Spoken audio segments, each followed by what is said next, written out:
देखिए Deepanshu agrochemical companies का सबसे बड़ा सीजन अप्रैल टू सितंबर में होता है और अनुमान है कि देखिए जो ये सीजन होगा वो पिछले साल के सीजन से काफी अच्छा होना चाहिए। पिछले साल इन्वेंट्री पाइल अप काफी हो गई थी, अंडर कटिंग देखने को मिली थी और इस कारण से सारी एग्रोकेमिकल पेस्टिसाइड कंपनीज में हमने देखा कि बहुत ही खराब नंबर्स आए थे। इस बार का नंबर हम देख रहे हैं कि ऑपरेशनली डेफिनेटली अच्छे खासे नंबर्स आ गए हैं।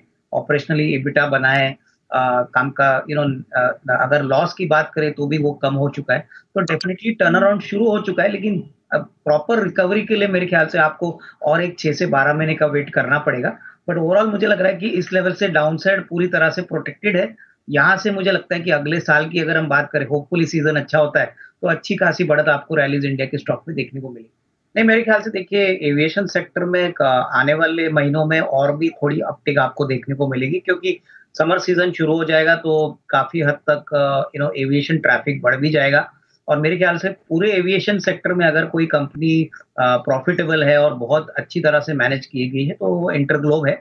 मेरे ख्याल से देखिए अगर नजरिया आपका साल डेढ़ साल का है तो एविएशन एक ऐसा सेक्टर है जो इकोनॉमी के साथ ग्रो करेगा। होटल टूरिज्म और ओवरऑल इकोनॉमी की हेल्थ अगर अच्छी रहती है तो आपको इस स्टॉक में अच्छे पैसे बनाने को मिलेंगे। प्लस आई मीन मेरे ख्याल से ये स्लाइटली लॉन्गर टर्म वाला स्टॉक रहेगा, क्योंकि नियर टर्म में अर्निंग्स को मार्केट ने थोड़ा बहुत ऑलरेडी डिस्काउंट किया है।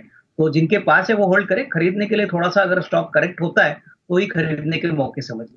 नहीं, मेरे ख्याल से देखिए एक रियल एस्टेट मार्केट, अगर हम पॉकेट्स देखें तो वेस्टर्न इंडिया, नॉर्दर्न इंडिया, यहाँ पे आई थिंक डिमांड अभी भी बहुत स्ट्रांग है। इन्वेंट्रीज बहुत अच्छी तरह से चल रही है और डिस्पाइट द फैक्ट कि रेट कट आया नहीं है, हमने काफी रियल एस्टेट बिल्डर से बात की तो प्राइसेस पिछले 6 से 8 महीने में काफी बढ़ी है। तो बॉम्बे मार्केट तो डेफिनेटली अच्छा चल रहा है, बट अगर नॉर्थ इंडिया की बात करें तो गुड़गांव एरिया के मार्केट्स में 30-40% का इजाफा हो गया है।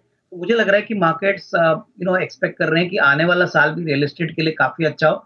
जिनके पास ऑर्डर बुक अच्छी है, लैंड बैंक अवेलेबिलिटी है, वहां पे आपको अच्छी खासी ग्रोथ देखने को मिलेगी। तो मुझे लग रहा है कि डीएलएफ हो, ऑबरे रियलिटी हो, दिल्ली में अनंत राज जैसे स्टॉक्स हो, तो यहाँ पे जरूर आपको एक अच्छा खासा ट्रैक्शन आने वाले साल में भी देखने को मिलेगा। तो डेफिनेटली अगर कोई गिरावट होती है या माइल्ड करेक्शन होता है तो खरीदने के मौके आपको समझने चाहिए। नहीं, मेरे ख्याल से अनिल जी देखिए अभी 18,000 का एफपीओ ऑलमोस्ट 7 गुना बढ़ा है, तो सेंटिमेंट बहुत पॉजिटिव है। मेरे ख्याल से देखिए मैं तो कहूंगा कि एफपीओ लिस्ट होने दीजिए, उसके बाद एक कॉल हम लेंगे। बट ओवरऑल फंडामेंटल्स बदलने में थोड़ा सा समय जरूर लगेगा। हालांकि 5G रोल आउट के लिए इन्होंने जो पैसा रेज किया है, अनुमान है कि आने वाले 1-2 महीने में अगर सब्सक्राइबर एडिशन होते हैं और इनका कोई कस्टमर निकल जाता नहीं है तो मार्केट को एक सेंटिमेंटल बूस्टर मिलेगा। क्योंकि यही सबसे बड़ी दिक्कत वोडाफोन की है, आरपूस बढ़ रहे हैं लेकिन कस्टमर्स भी उतनी तेजी से निकल रहे हैं। तो मैं अभी होल्ड करने की राय दूंगा। फ्रेश बाइंग आपको एफपीओ लिस्ट होने के बाद करिए और होपफुली मार्च का जो क्वार्टर नंबर आएगा उसके बाद मार्केट देखना चाहेगी कि ग्रोथ आउटलुक क्या है और कंपनी की स्ट्रेटेजी आगे आने वाले साल के लिए कैसे रहेगी। नहीं, बिल्कुल मुझे लग रहा है कि देखिए नंबर्स आईसीआईसीआई प्रू के डेफिनेटली लग तो रहा है कि एचडीएफसी लाइफ के हिसाब से काफी अच्छे आएंगे। मेरे ख्याल से एचडीएफसी लाइफ में प्रोविजंस ज्यादा थे, लेकिन अगर हम ओवरऑल बिजनेस का आउटलुक देखें तो जनवरी टू मार्च ये इंश्योरेंस कंपनीज के लिए सारी कंपनीज के लिए एक बम्पर क्वार्टर माना जाता है। प्री कोविड लेवल्स भी अभी पहुंचे हैं।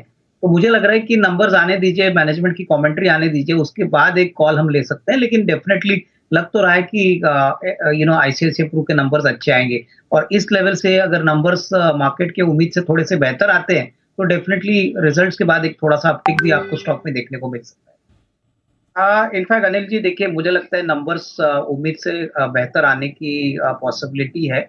और जिस प्रकार की इनकी प्रोडक्ट स्ट्रेटेजी है, पोजिशनिंग है, ज्योग्राफिकल रीच है, मुझे लग रहा है कि इस लेवल से अगर कोई खरीदता है तो 12 से 15 महीने में एक अच्छा खासा रिस्क रिवॉर्ड मिल सकता है। जैसे सुदीप जी ने कहा कि 1200 1250, मुझे भी लग रहा है कि फंडामेंटल के हिसाब से 1250 1275 का एक नियर टर्म का टारगेट बन सकता है। बट इसमें थोड़ा सा टाइम फ्रेम एक मीडियम टर्म रखना जरूरी है, क्योंकि स्टॉक ऑलरेडी भाग चुका है और नंबर्स आने के बाद हो सकता है कि थोड़ी बहुत मुनाफा वसूली भी आए। लेकिन इसको अगर कोई एक्यूमुलेट करता है और 12 to 15 मंथ्स रखता है तो अच्छा खासा रिस्क रिवॉर्ड बन सकता है। काफी अच्छा स्टॉक है, पोर्टफोलियो के लिए इंक्लूजन के लिए काफी बढ़िया रहेगा। अनिल जी, 10 की कमाई का शेयर जो है वो टाटा मोटर्स है। मुझे लग रहा है कि नॉट ओनली क्वार्टर 4 के नंबर्स दमदार आएंगे, बट जिस प्रकार की कमेंट्री पिछले क्वार्टर में मैनेजमेंट ने जेएलआर के ऊपर दी थी, मुझे लग रहा है कि जेएलआर का जो आउट परफॉर्मेंस होगा वो एफवाई 25 में बहुत ही बढ़िया रहेगा। कंपनी ने ये भी कहा है कि अभी company free cash flow generate कर रही है, जो मार्केट के लिए काफ़ी बड़ा सेंटिमेंटल बूस्टर है और सबसे बड़ी बात जो रिस्ट्रक्चरिंग होने वाली है, अगले साल में क्लैरिटी मिलेगी क्योंकि टाटा मोटर्स ने कहा है कि कमर्शियल व्हीकल और पैसेंजर कार बिज़नेस 2 हिस्सों में बँटेगा। तो मेरे ख्याल से अगले 6 से 12 महीने में मुझे लगता है कि 1150, 1180 का एक टारगेट लेके यहाँ पे खरीदना चाहिए। मुझे लग रहा है कि काफ़ी बड़ा मोमेंटम इस स्टॉक में आपको देखने को मिलेगा। आने वाले कम से कम 6 से 12 महीने में अच्छी आउट परफॉर्मेंस आएगी।